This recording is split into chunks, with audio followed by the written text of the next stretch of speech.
Finally शुक्र है भगवान का, हमारा जो ईरान से डिस्प्यूट हो गया था एलपीजी गैस की जो इतनी परेशानी हो रही थी वो अब सॉर्ट आउट हो गया है वो मुद्दा। मैंने ना कल एक वीडियो डाल दी जिसमें मैंने मोदी जी को ब्लेम कर दिया, तो लोगों के भर भर के कमेंट आ रहे हैं उस पर, कह रहे हैं कि नहीं मोदी बात पे मोदी जी को ब्लेम कैसे कर सकते हैं। तो मुझे एक बात बताओ, मैं मोदी जी को ब्लेम ना करूँ तो राहुल गांधी को ब्लेम करूँ? सब कुछ मोदी जी के हाथ में है। अब सबसे बड़ी बात, जब आपके पास इतनी बड़ी शक्ति हो कि आपके एक डिसीजन से पूरा देश भर को परेशानी हो सकती है, आपको वहाँ पे निर्णय बहुत सोच समझ के लेना होता है, क्योंकि लोगों की जिंदगियों का सवाल होता है। सिर्फ एक छोटे से डिस्प्यूट की वजह से करोड़ों लोगों की नौकरी चली गई, हजारों रेस्टोरेंट और होटल बंद हो गए, हजारों लोगों ने लाइन में लग लग के अपना समय बर्बाद किया है। इनका इनका खामियाजा कौन भुगतेगा? अभी अंधभक्त तो कह देंगे हाँ देखो कर दिया ना सॉर्ट, अरे सॉर्ट तो कर दिया, बट जो सॉर्ट कुछ समय के लिए भी सॉर्ट हुआ, उसका जो नुकसान हुआ उसका खामियाजा कौन भुगतेगा, कौन भरेगा उसका?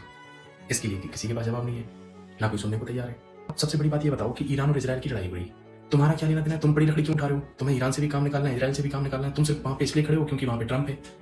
तुम ट्रंप को ऐसे चाटते घूम रहे हो जैसे पता नहीं ट्रंप तुम्हारा भगवान ही हो गया है। हालांकि वो है भी, क्योंकि ट्रंप ने एक अभी रिसेंटली एक इंटरव्यू में उसने बोला है कि मेरे पास, मैं मोदी का पॉलिटिकल करियर कभी भी खत्म कर सकता हूँ। इसका सीधा सीधा मतलब है कि कुछ ना कुछ उसके पास ऐसा है दिखाने सुनाने बताने के लिए जिससे इनका पॉलिटिकल करियर खत्म हो सकता है और अनफिल्टर्ड हो जाओ। तो वो एप्स्टीन फाइल ही है जिसमें इनका नाम आया था, वही है और कुछ नहीं है।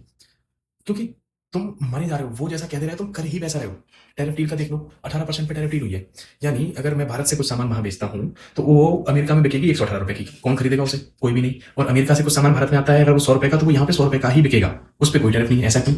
कितनी सारी, जब ट्रंप ने टैरिफ लगाया तो अमेरिका के कोर्ट ने तक कहा था कि इन टैरिफों पे कोई भी देश नहीं आएगा, और कई देश ने जो टैरिफ डील थी उसको कैंसिल भी कर दिया था। और यही बात से हमारे राहुल गांधी ने बोला था कि प्रधानमंत्री इसको कैंसिल कर ही नहीं सकता है, क्योंकि ट्रंप जैसा कहेंगे वैसा ही इनको करना पड़ेगा, और वो एक्चुअल में बात सही हुई है।